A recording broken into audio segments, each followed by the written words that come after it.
Des pistes pour entrer dans le magazine, se l'approprier avant d'entrer dans le récit et après. Avant de rentrer dans la lecture de récit, on peut par exemple dégager les informations que l'on trouve sur la couverture, éditeur, numéro de la revue, date de parution, titre. On peut prédire l'intrigue à partir d'indices relevés dans le titre et dans l'illustration. On peut également observer les personnages sur la page d'introduction et en tirer les traits de leur personnalité. Le CD permet également d'écouter le roman, c'est très important, et d'illustrer ainsi une partie ou la totalité de l'histoire. Par la suite, on peut proposer la lecture chapitre par chapitre aux enfants. L'enseignant peut débuter pour mettre les enfants en appétit. La lecture avec un copain peut aussi se permettre de mettre l'enfant en confiance. Une lecture en atelier dirigé peut être organisée pour travailler le vocabulaire.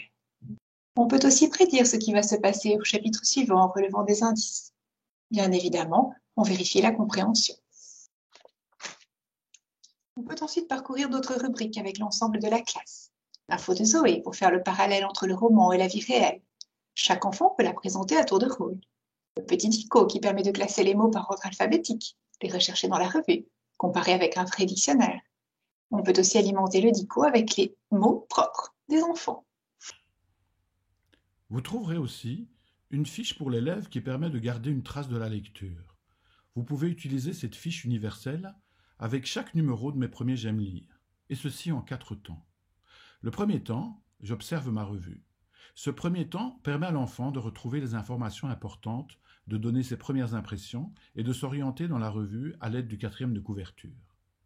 Avec le deuxième temps, je fouille ma revue, on aide les enfants à s'approprier le magazine dans son entièreté, à s'orienter à l'aide du sommaire et des rubriques, et à comprendre que la structure est identique de mois en mois.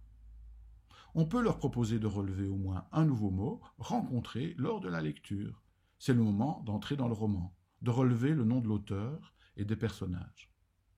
Le troisième temps, c'est je comprends ma revue. Il s'agit d'une page pour aller plus loin et inventer des questions à poser aux copains de la classe. On choisit une rubrique, on décide de sa question et on la formule avant de la poser aux autres. Le dernier et 4e temps, je note le roman, c'est la page qui servira à cumuler le vote de chacun pour au final élire le récit préféré de sa classe. À l'aide de 5 questions, avec 5 assez simples et d'un cadre réservé au dessin, l'élève donnera son appréciation. En reprenant l'avis de chacun et les votes en nombre d'étoiles, il sera assez facile de classer les romans selon l'intérêt porté par l'ensemble de vos élèves.